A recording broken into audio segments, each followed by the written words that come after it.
Hello everyone, welcome to little Rudra and mom world. आज की video में हम बात करेंगे स्पीच थेरेपी के बारे में कि स्पीच थेरेपी बेसिकली है क्या और स्पीच थेरेपी हम घर पे कैसे कराएं और स्पीच थेरेपी में हमें क्या क्या करना होता है। तो गाइस, इन सब क्वेश्चंस के आंसर आज हम इस वीडियो में देंगे। तो गाइस, स्पीच थेरेपी बेसिकली है क्या? स्पीच थेरेपी दो पार्ट्स में मैं डिवाइड करती हूँ। एक है ओरल मोटर थेरेपी और दूसरी है आपकी स्पीच थेरेपी। तो गाइस, ओरल मोटर क्या होती है? जिसमें आप बच्चे की माउथ से रिलेटेड कई सारी एक्सरसाइज, मूवमेंट, इन चीज़ों को इंक्रीज करने के लिए काम करते हैं। जैसे टंग मूवमेंट को इंक्रीज करने के लिए, ओरो मोटर के लिए वाइब्रेटिंग ब्रश, चिन ट्यूब, या बच्चे को थोड़ा सा मसाज देना जिससे उसकी ये सारी चीज़ें अच्छे से फंक्शन करे, ब्रेन से कोऑर्डिनेट करे। तो ये सब होती हैं ओरल मोटर एक्सरसाइज जो अलग होती हैं, जिन्हें आप अलग से कराते हैं। और दूसरा होता है स्पीच थेरेपी, जिसमें बच्चे की अंडरस्टैंडिंग पे हम काम करते हैं। अंडरस्टैंडिंग इंक्रीज करने के लिए हमें काम करना होता है। तो गाइस, क्या होता है, स्पीच थेरेपी का बेसिकली मोटिव होता है बच्चे की अंडरस्टैंडिंग को इम्प्रूव करना। जिन बच्चों को ऑटिज्म, एडीएचडी या कोई अदर डेवलपमेंटल कंडीशन प्रॉब्लम होती है, तो उन बच्चों की अंडरस्टैंडिंग नॉर्मल बच्चों से कम होती है उसकी उस एज में। तो उस अंडरस्टैंडिंग को इम्प्रूव करने के लिए स्पीच थेरेपिस्ट बच्चों को क्या करते हैं, बेसिकली सारी चीज़ों से इंट्रोड्यूस कराते हैं, उन बेसिक चीज़ों से।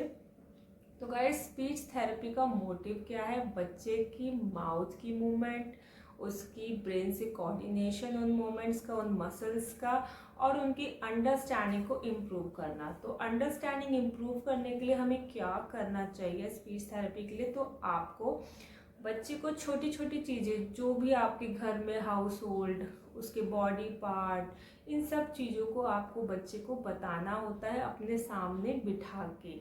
बच्चे को बैठा के अगर आप वो काम कराएंगे तो बच्चा आपको देखेगा एक दो बार, जिससे बच्चे की अंडरस्टैंडिंग इम्प्रूव होगी। वो देखेगा मेरी मम्मी मुझे आइज़ बता रही हैं, या मेरा थेरेपिस्ट मुझे इस बॉडी पार्ट के बारे में बता रहा है, या किसी और ऑब्जेक्ट के बारे में बता रहा है। तो बच्चा उन सब चीज़ों को कोरिलेट करना सीखता है। उसको ये पता चलता है कि इस चीज़ को क्या कहते हैं, और उसके बाद बच्चे की स्पीच आती है। तो गाइस, स्पीच थेरेपी का मेन मोटिव है बच्चे की अंडरस्टैंडिंग को इम्प्रूव करना, उसके लेवल को अपग्रेड करना। और स्पीच थेरेपी के जो दो पार्ट मैंने बताए हैं, ओरल मोटर एक्सरसाइज, वो आप अपने घर पे बहुत आसानी से करा सकते हैं। बच्चों को उन टूल्स को लेके आएँ और बच्चों को वो सारी एक्सरसाइज घर पे कराएं, चाहे वो मसाज कराएं, चाहे आप ओरल मोटर वाइब्रेटिंग ब्रश दें, या फिर बच्चों की टंग मूवमेंट कराएं कुछ टूल्स से। और दूसरा है स्पीच थेरेपी, जिसे आप घर पे खुद करा सकते हैं। बच्चों को घर में जितनी भी चीज़ें हैं उन सब चीज़ों से आप इंट्रोड्यूस कराएं कि बेटा ये ग्लास है, ये कटोरी है, ये चम्मच है, ये सोफ़ा है, ये टीवी है, ये एसी है, ये फ़ैन है, ये लाइट है। इन सब चीज़ों को आप बताएं, जो भी आप बता सकते हैं बच्चों को थोड़ा थोड़ा करके। तो गाइस, वही स्पीच थेरेपी का पार्ट है। आप बच्चों को पढ़ाई से रिलेटेड चीज़ें बताएं, फ्लैश कार्ड के थ्रू पढ़ाएं, चाहे कॉपी में पढ़ाएं या फिर आप किसी बुक के जरिए पढ़ाएं। ये सब आपकी मर्जी है, और आप बच्चे को उसके अकॉर्डिंग ही समझाने की कोशिश करें ताकि उसकी अंडरस्टैंडिंग इम्प्रूव होती जाए। तो गाइस, बेसिकली बस यही है स्पीच थेरेपी, और स्पीच थेरेपी पे काम करते जाइए। चाहे आपके बच्चे को ऑटिज्म है, एडीएचडी है, या स्पीच डिले है, या कोई अदर प्रॉब्लम है, बस आप काम करते रहिए। डेफिनेटली आप देखेंगे आपका बच्चा एक दिन बोलने लग जाएगा। तो गाइस, मिलेंगे अपनी नेक्स्ट वीडियो में। बाय।